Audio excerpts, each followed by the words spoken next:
Hi, I'm Brian Russell, and this is Walking and Talking Spirituality. Thanks for taking a walk with me.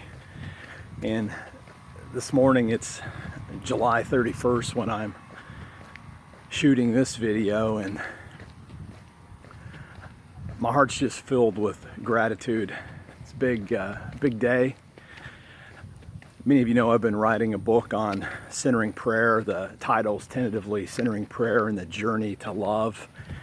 And it's not coming out today or tomorrow, but I'm turning the final manuscript in. There'll still be edits and stuff, so I'm not exactly sure when it's coming out, but I'm just observing my feelings about it. It's because it's interesting. If you've watched all this series, you know that I've shared things like in the past when I've finished a book, literally wake up with just an awful feeling of sadness after the fact, like I put all this effort in and then it just come out feeling empty. But what's been interesting about this project is that it's been, I won't say effortless because I've worked really hard on it, but it's been joyful and joy-filled.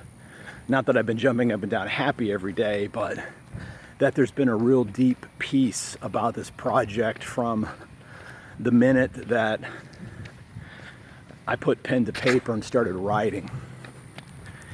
And that's been different. And a couple years ago, I decided that I was never going to write anything that my heart wasn't 100% in tune with.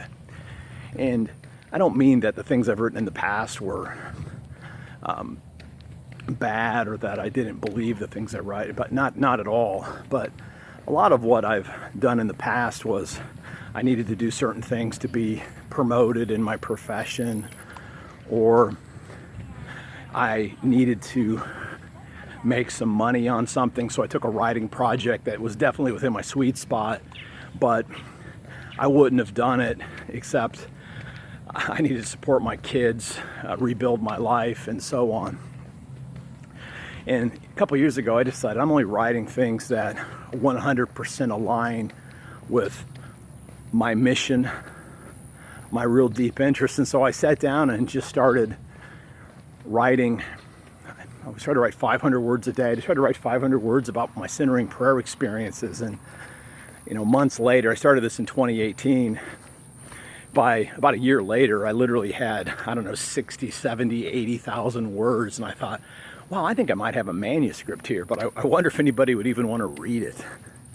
Because I did some really personal things. When you see the book, I actually tell a story, and I start the book off with a real moment of crisis where I had a contemplative experience with God that goes all the way back to the spring of 2011 when my divorce was, I can't remember if it was just about finalized or it had just happened, and I was just dealing with extreme anxiety and freaking out, and I had a moment of stillness that literally didn't change everything in a moment, but I can look back and say that was the moment when I began a journey back to a deeper faith,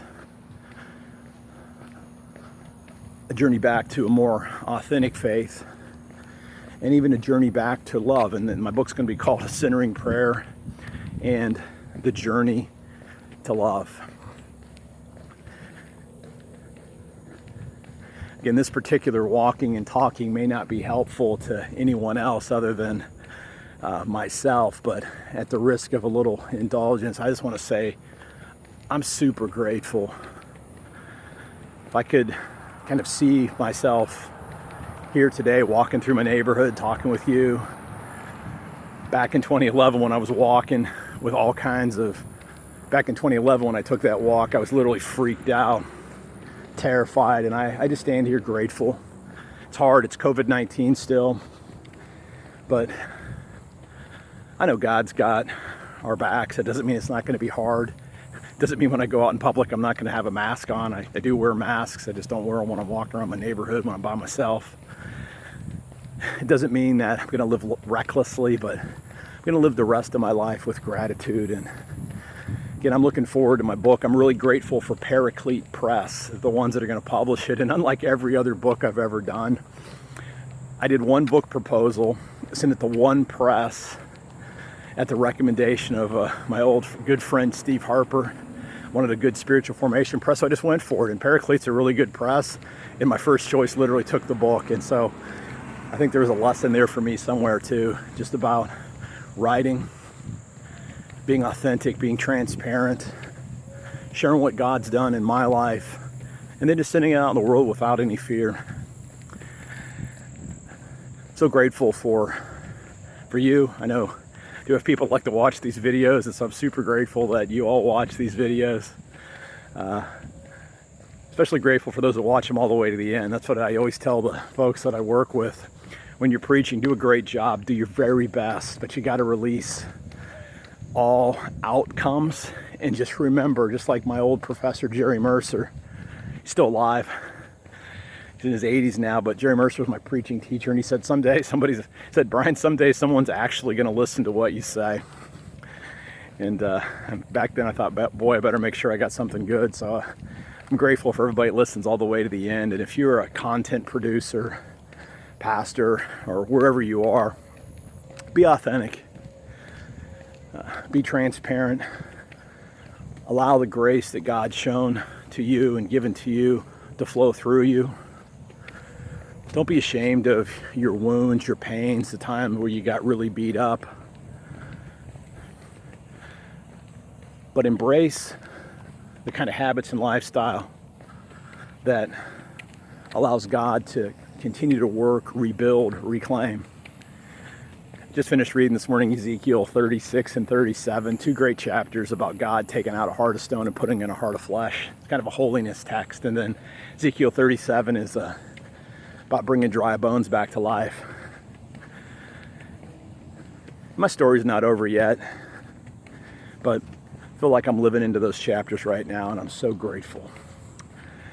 Again, if you'd love to talk, if you'd like to share your story, maybe where you're struggling right now, or maybe even a story where God has brought you back or your family back, love to hear about it. Again, until next time, live by faith, be known by love, and be a voice of hope in a world that desperately needs it.